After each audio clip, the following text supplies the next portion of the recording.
రమగారు ఆషాఢ మాసంలోకి వచ్చేసాము. ఆషాఢ మాసం యొక్క విశిష్టత. సాధారణంగా ఆషాఢం అంటే ఆషాఢంలో అది చేయకూడదు, ఇది చేయకూడదు, ఇది చేయకూడదు, బోల్డని ఉన్నాయి. దాంతోపాటు అత్త కోడళ్ళు గడప దాటకూడదు, కొత్తగా పెళ్ళైన భార్య భర్తలు ఒక చోట ఉండకూడదు. అవును, గోరింటాకు పెట్టుకోవాలి. గోరింటాకు పెట్టుకోవాలి, మునగాకు తప్పనిసరిగా తినాలి. అవునండి, ఆషాఢ ఆదివారాలు మునగాకు, అవిసి పువ్వులు కూడా తింటారు. అవిసి పువ్వుతోటి కూడా వంట చేసుకుంటారు. అవిసి నూనె వాడతారు బాగా. ఊళ్ళల్లో ఖచ్చితంగా ఆషాఢంలో మునగ తినాలి. ఓకే, పోయి తెలీదా నీకు?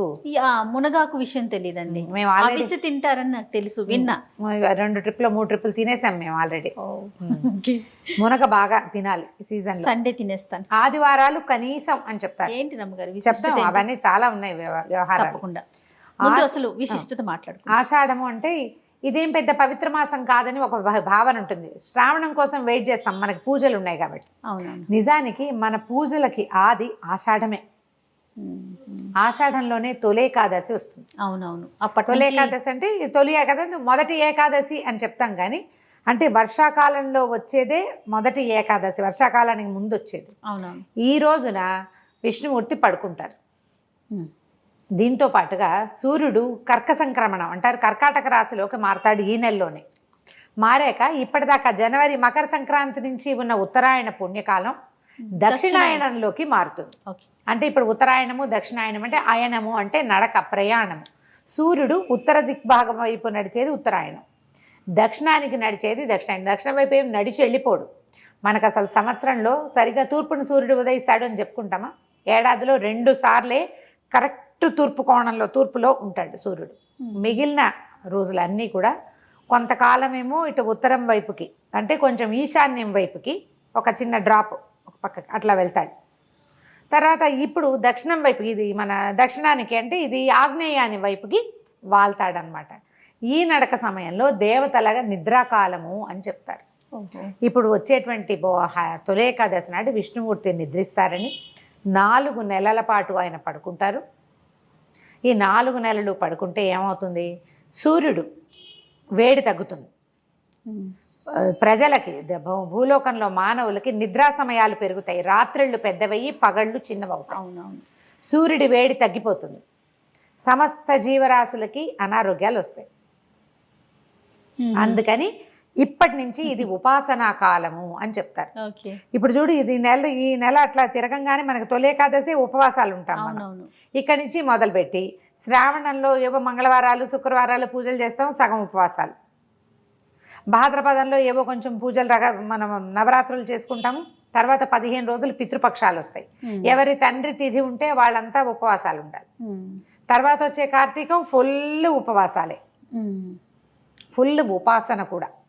ఉపవాసము ఉపాసన కలిసి వస్తాయి. ఈ ఆషాఢంలో అది మొదలు పెడతాం.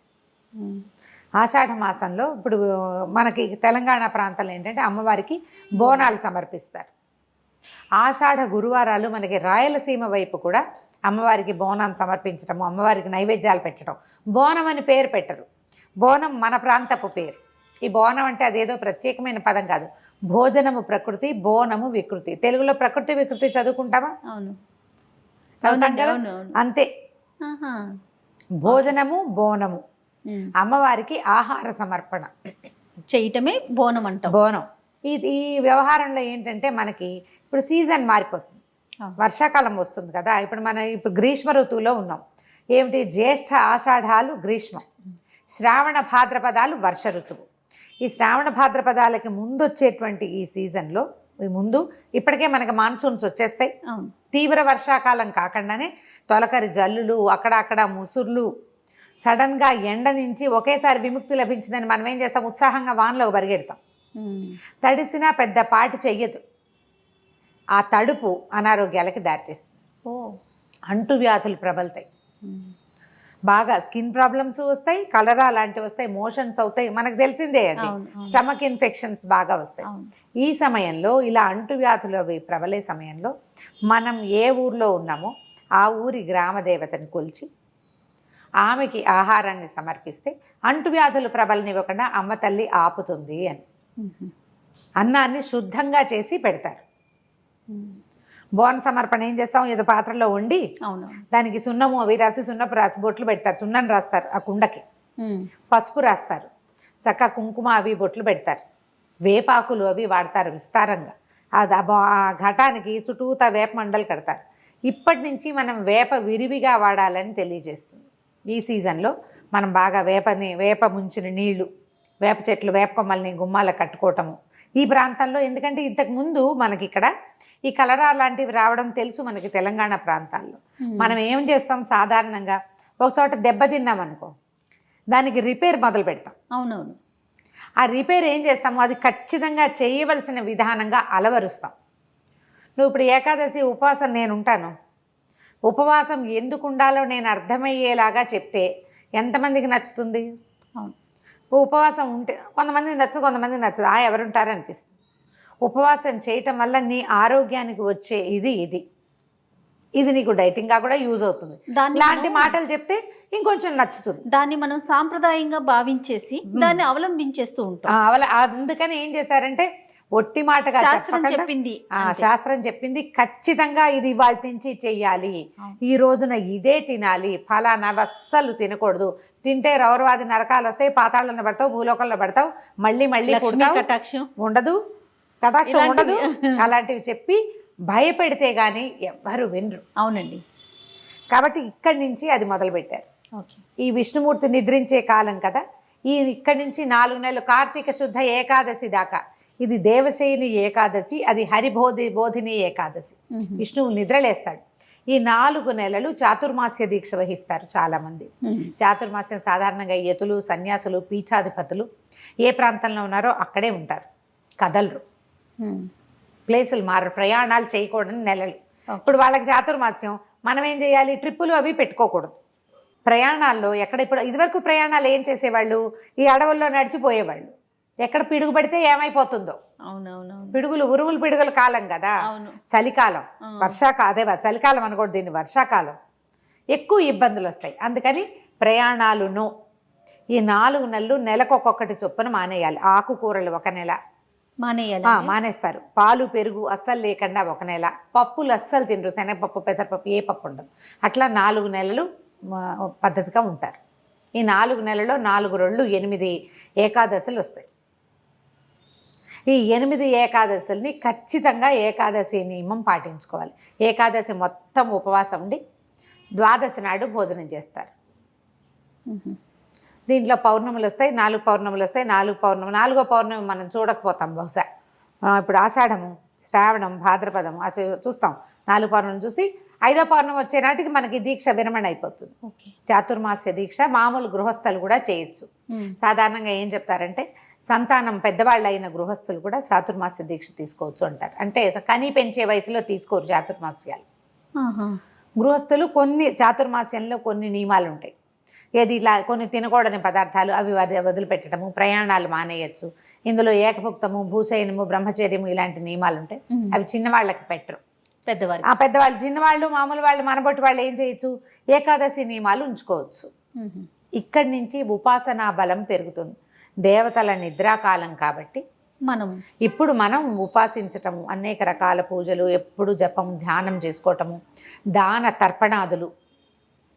దానాలు చేసుకోవటము, తర్పణాలు చేయటము, ఇవన్నీ చేసుకుంటూ ఈ 6 నెలల కాలాన్ని గడిపితే మళ్ళీ మనకి మకర సంక్రమణానికి దేవతలంతా నిద్రలేస్తారు. మన హరిబోధిని ఏకాదశి ఎప్పుడు వస్తుంది, కార్తీకంలో. అవును, కార్తీకంలో విష్ణువు నిద్రలేస్తాడు. మిగిలిన దేవతలందరూ కూడా కొంచెం ఇదిగా ఉంటారు. కార్తీకం తర్వాత మార్గశీరము చివరిలోకి సగబడయ్యేసరికల్లా మళ్ళీ మనకి ఇది వస్తుంది. మార్గశీరం అవ్వగానే ఉత్తరాయణ పుణ్యకాలం వచ్చేస్తుంది కదా. మనకి ఎప్పుడు వస్తుంది అది, జనవరి 14 వస్తుంది. జూలై 16 నుంచి జనవరి 14 దాకా దక్షిణాయనము. ఈ దక్షిణాయనంలో కొన్ని చెయ్యరు, సాధారణంగా ఉపనయనాలు చేయరు, పెళ్ళిళ్ళు అవి చేసుకుంటాం, పెళ్ళిళ్ళు చేసుకుంటాం. దక్షిణాయనంలో యజ్ఞాలు చేయరు, అంటే గృహస్థులు చేయకూడదు. అంటే దేవతలు నిద్రావస్థలో ఉంటారు అనే కారణం అంటారా? అంతేనా? అంతే, దేవతలు నిద్రావస్థలో ఉంటారని చేయకూడదు అంటారు. అంటే ఇది ఇప్పుడు శాస్త్రం చెప్తుంది ఇట్లా, ఈ సమయం దీనికి కాదు. ఇప్పుడు ఈ 6 నెలలు ఏంటంటే మనకి మనం బలపరుచుకోవాలన్నమాట.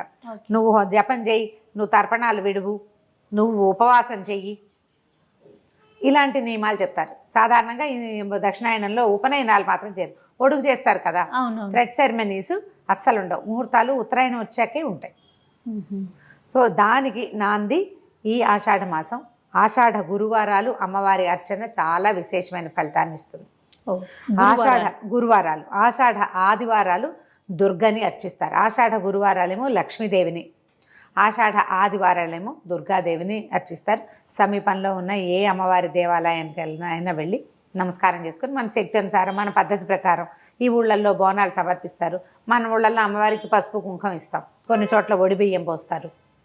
మన పద్ధతి ప్రకారం అమ్మవారికి అప్పచెప్పుకోవటమే. దీని వల్ల ఏంటంటే మనకి గ్రామాల పరిసరాలు అవన్నీ కూడా శుభ్రపడతాయని, వేపాకులు అవి కలిపిన నీళ్లు, వేపాకులు ముంచి ఆ నీళ్లు వాకిళ్ళల్లో చల్లుకోవటం, వేపాకులు కట్టుకోవటం అలాంటివి చేస్తే ఇబ్బందులు తొలుగుతాయి అని చెప్తారు. బ్రీఫ్గా ఇది గోరింటాకు పెట్టుకోవాలి ఆషాఢంలో, మునగాకు తినాలి, లేదా అవిసె పువ్వులు అవి తినాలి. ఈ లెక్క పెట్టుకోవటం, ఈ నెల గడిపేయటం. మధ్యలో వచ్చే తొలి ఏకాదశి, గురు పౌర్ణమి వాటికి మళ్ళీ విడిగా చెప్తాం. తప్పకుండా రమ్మగారు. అయితే 4 నియమాలు పాటించాలన్నారు. కొన్ని ఆకుకూరలు వదిలేయాలి, కొన్ని పప్పు ధాన్యాలు, అలాగే ప్రయాణాలు అవి చెప్పారు కదా. అవి ఏ మాసాల్లో అది ఏమన్నా చెప్తారా? ఇంకొక టాపిక్లో చేద్దామా? మళ్ళీ చెప్తాం. అయినా ఇదేంటంటే చాతుర్మాస దీక్ష అందరూ చేసేది కాదు, అందరికి అవసరం లేదు. ఇప్పుడు ఇవి ఎలా ఉన్నాయంటే జయ, ఇక్కడ ఒక మాట చెప్పాలి జయ. చెప్పండి. ఇలా ఏదైనా ర్యాండమ్గా చెప్పామనుకో చాలా మంది అదేదో వాళ్ళ మీదకే తీసేసుకుంటారు. ఆ ఇంట్లో ఉన్న వాళ్ళంతా ఇబ్బంది పడి వీళ్ళు ఎందుకు చెప్తారు ఇలాంటివి అంటారు. ఇవి కాంప్లికేటెడ్ చేసేసుకుంటారు కదా. మనకెందుకు చాతుర్మాస్యం? మనకు అవసరం లేని విషయం అంటే అవసరం లేదు. చాతుర్మాస్య దీక్ష ఉన్నవాడికి మనం చెప్పక్కర్లా. ర్యాండమ్ గా ఇది విషయం. దీక్ష తీసుకున్న వాళ్ళకి మాత్రమే ఈ విషయాలు, నార్మల్ పీపుల్ కి అక్కర్లేదు. కాదు, నార్మల్ పీపుల్ చేయగలిగేవి ఏంటంటే ఉపవాసము, మునగాకులు అవి తినడము, ఈ ఆషాఢంలో గోరింటాకు పెట్టుకోవటము, ఏదైనా ఒక దేవాలయానికి వెళ్ళటము, ఇక్కడి నుంచి వచ్చే ఈ 4 నెలల్లో వచ్చేటువంటి 4 రోజులు 8 ఏకాదశులైనా నియమంగా ఉండటము, ఇది మనం చేయగలుగుతాం. తప్పకుండా వాటిని ఇంకొక టాపిక్ కింద తీసుకుందాం. రైట్ అండి. నమస్తే. నమస్తే.